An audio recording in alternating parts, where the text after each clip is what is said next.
We're asked to factor this quadratic, but the trick is that it actually is kind of hidden in the fact that it's a quadratic. It doesn't really look like that off the start because we're usually looking for x squared plus x plus some number.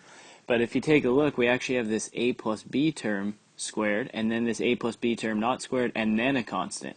So the way you can think about this is this would be just like if we wrote 6x squared plus 17x plus 5 and asked to factor that.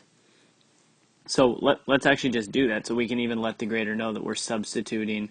We can say let a plus b, and this just makes it cleaner, equal x for now. So we're just substituting that in.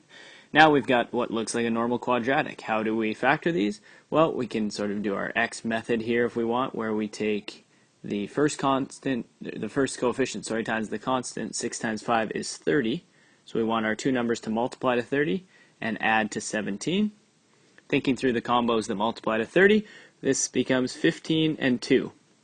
So this is the way we're going to kind of decompose our quadratic. So we start with the 6x squared, and instead of writing the plus 17x, we now write plus 15x plus 2x. It's the same thing, but we're just breaking it down into two pieces. Plus 5. Now we look in groups of 2. So 6x squared plus 15x. There's a common factor there of 3x, leaving us with 2x plus 5 when we factor that 3x out.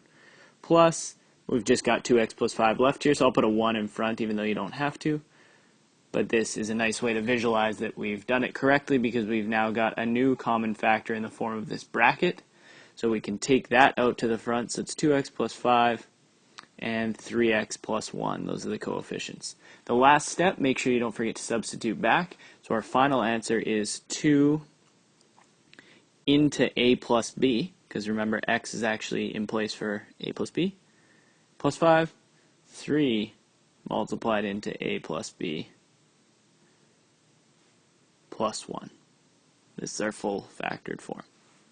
Okay, so keep an eye out for times when there's maybe multiple variables or an expression of variables that is squared and then to the power of 1 here in the middle and then a constant term at the end.